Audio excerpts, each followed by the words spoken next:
KCGI에서 CIO를 맡고 있는 신민석 부대표입니다. 저는 국내 증권사에서 항공운송 섹터 애널리스트로 일을 해왔고요. KCGI는 2019년도 1월달에 합류했습니다. 앞으로 제가 KCGI TV 채널을 통해 다양한 소식을 여러분께 전해드리도록 하겠습니다. 첫 번째 시간으로 단기 차입금 1,600억 원에 대한 주주 대표 소송에 대해 말씀드리겠습니다. KCGI는 지난 16일 한진칼이 차입한 단기 차입금 1,600억 원에 대한 주주 대표 소송을 제기했습니다. 이와 관련 내용은 언론을 통해 많이 들으셨을 겁니다. KCGI는 한진칼 이사들의 단기 차입금 결정은 회사에 일정 부분 금전적인 피해를 주었다고 생각하고 있습니다. 구체적인 내용에 들어가기 전에 주주 대표 소송에 대해서 말씀드리도록 하겠습니다. 주주 대표 소송은 위법하게 직무를 수행한 이사들을 상대로 주주가 회사를 대신해서 소송을 제기하는 겁니다. 쉽게 말씀드리면 잘못된 의사결정을 한 이사들이 회사에 손해를 입히면 이사들의 결정으로 회사가 손해가 발생했기 때문에 그 손해를 배상하라고 회사의 주주가 소송을 하는 겁니다.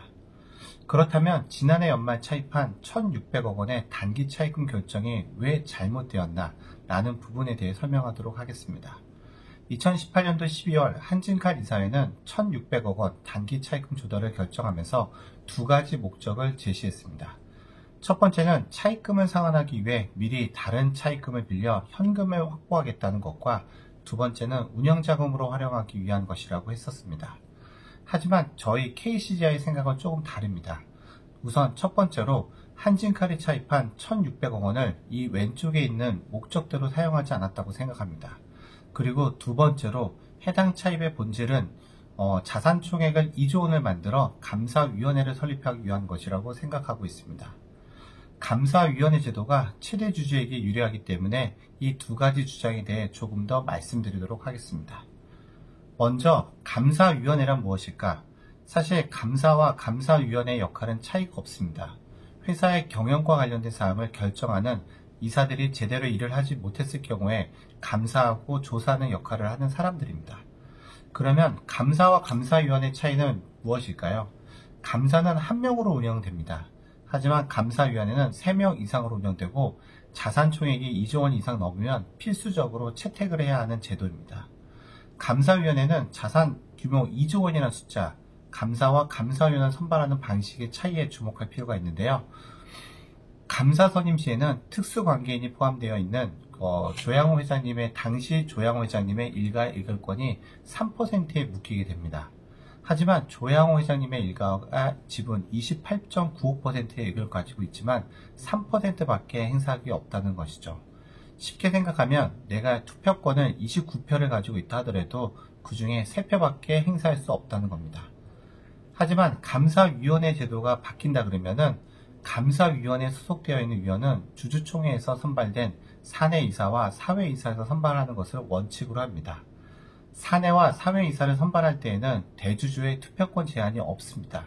그렇기 때문에 대주주가 원하는 사내이사와 사회이사를 선임한 다음에 감사위원으로 선출하면 견제와 감시를 해야 할 감사위원회 역할이 다소 위축될 수밖에 없습니다. 지난해 2018년도 12월 5일 한진칼은 단기 차입금 1,600억 원을 조달함으로써 2018년도 자산총액이 2조 165억 원이 됩니다. 2조 원을 간신히 넘은 숫자인데요. 단기 차입금을 조달한 의도가 감사위원회 제도를 도입해 견제와 감시 역할을 할 일반 주주들의 감사 선임을 막기 위한 조치가 아닌지 의심스럽습니다. 좀 전에 말씀드렸듯이 한진칼은 단기 차입금 조달의 두 가지 이유를 밝혔습니다. 첫 번째는 만기가 도래하는 차입금을 상환하기 위함이다. 그럼 공시에서 밝힌 대로 차입금을 사용했을까요? KCGI가 봤을 때는 아니라고 생각합니다. 한진칼은 1,600억 원의 차입금 중 1,050억 원을 사용하지 않고 그대로 상환을 했습니다. 뿐만 아니라 차입금의 60% 이상을 그대로 상환하면서 운영 자금으로도 사용하지 않았다는 거죠. 조금 구체적으로 살펴보면 왼쪽은 2018년도 12월 5일 차입금을 조달한 10개 기관과 그 금액입니다.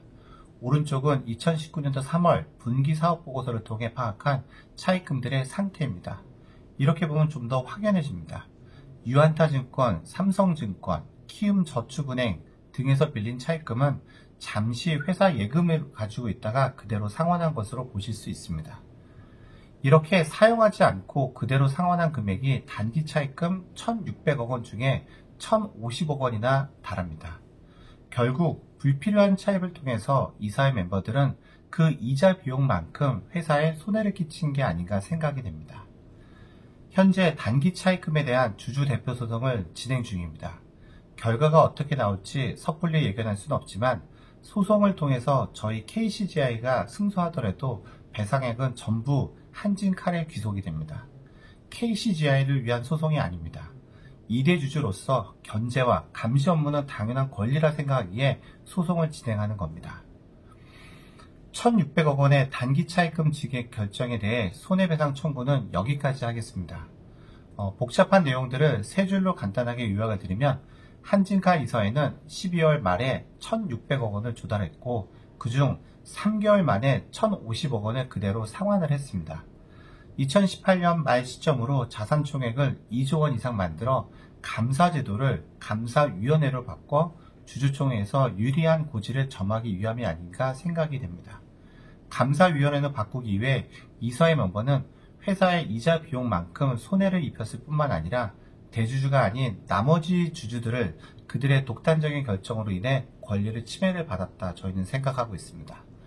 앞으로 저희 KCGI-TV는 한진칼 주주님들, 한진그룹에 애정을 가지고 계신 분들이 궁금해하시는 내용이나 한진그룹이 나아가야 하는 방향에 대해서 적극적으로 말씀드리도록 하겠습니다. 견제받지 않는 권력은 부패할 수밖에 없다 생각을 하고 있습니다. KCGI는 2대 주주로서 견제와 감시 역할을 꾸준히 하도록 하겠습니다. 감사합니다.